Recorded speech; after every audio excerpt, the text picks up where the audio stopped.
बरों की है, दिल जलों की है। कहते तो ये भी हैं कि दिल्ली दिल फरेबों की भी है। और लकी यानी कि लक्ष्मण लाल अग्रवाल में ये सारे गुण मौजूद थे। लोग उसकी शक्ल को देखकर ही कह देते थे, अबे दिल्ली से हो क्या? लकी वैसे दिखने में स्मार्ट और अट्रैक्टिव था, पर जेब से खस्ता हालत होने की वजह से रहता बेहद सिंपल तरीके से था। शर्ट का रंग उड़ा हुआ और पैंट से पैबंद जुड़ा हुआ।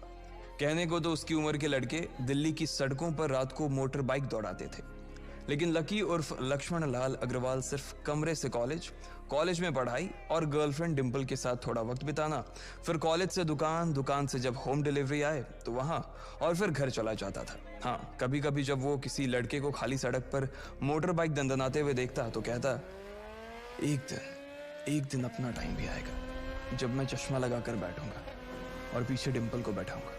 देखना, जब वो मेरी कमर में अपना हाथ कसेगी और मैं तेजी से मोटरसाइकिल को इंडिया गेट के आसपास दौड़ाऊंगा, तो सारे दिल्ली का दिल हम दोनों को देखकर जलेगा। दुकान में रखा हुआ बर्नॉल भी काम नहीं आएगा। लकी ने कहा और अपने हाथ में बर्नॉल की क्रीम को दबा दिया। जैसे ही उसने क्रीम को दबाया, उसका क्रीम बाहर आ गई। अबे गाजे, क्या कर रहा है? वो कोई स्पंज की गेंद है क्या जो उसे दबा रहा है? दुकान के मालिक ने उससे फटकारते हुए कहा और उसके सर पर एक चपत लगा दी। Sorry sir. लकी ने अपना सिर बचाते हुए कहा। वो खरोल बाग में स्थित एक छोटी सी मेडिकल स्टोर पर काम करता था। उसकी दुकान का नाम था चमन मेडिकल स्टोर और उसके ओनर का नाम था चमन लाल। लकी पिछले 5 साल से इन्हीं की दुकान पर काम कर रहा था। यहाँ इस छोटी सी शॉप पर काम करना उसकी मजबूरी थी। लाइफ में कंगाली की वजह से उसे कॉलेज में पढ़ाई पूरी करने के लिए पार्ट टाइम जॉब करना था।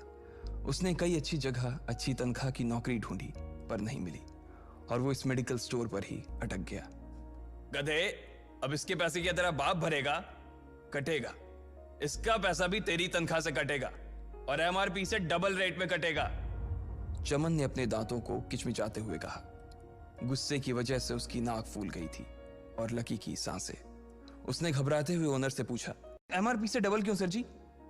ताकि अगली बार से ऐसी कोई हरकत करने से पहले तू डबल बार सोचे, चमन ने कहा और उसके हाथ से ट्यूब छीन ली। उसका जी तो चाह रहा था कि वो लकी की खोपड़ी पर एक और बार अपना हाथ साफ कर ले, लेकिन उससे पहले ही दुकान का फोन बजने लगा। फोन की घंटी बजते ही लकी को वहां से निकलने का मौका मिल गया और वो भागते हुए फोन उठाने के लिए चला गया।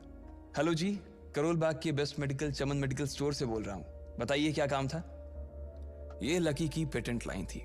चाहे कहीं से भी फोन आए, लेकिन उसे फोन पर बस यही बोलना था। जैसे ही इधर लकी ने अपनी बात कही, उधर से जवाब आया, मैं ब्लूमिंग नाइट होटल के कमरा नंबर 303 से बात कर रहा हूँ। एक छोटा सा ऑर्डर है, नोट करो और जल्दी से होटल पर डिलीवर करवा दो। वो एक लड़के की आवाज थी। उसकी आवाज में काफी भारीपन और एक अजीब सी जल्दबाजी थी। जैसे ही लकी ने वो आवाज सुनी, पता नहीं क्यों उसे वो आवाज जानी पहचानी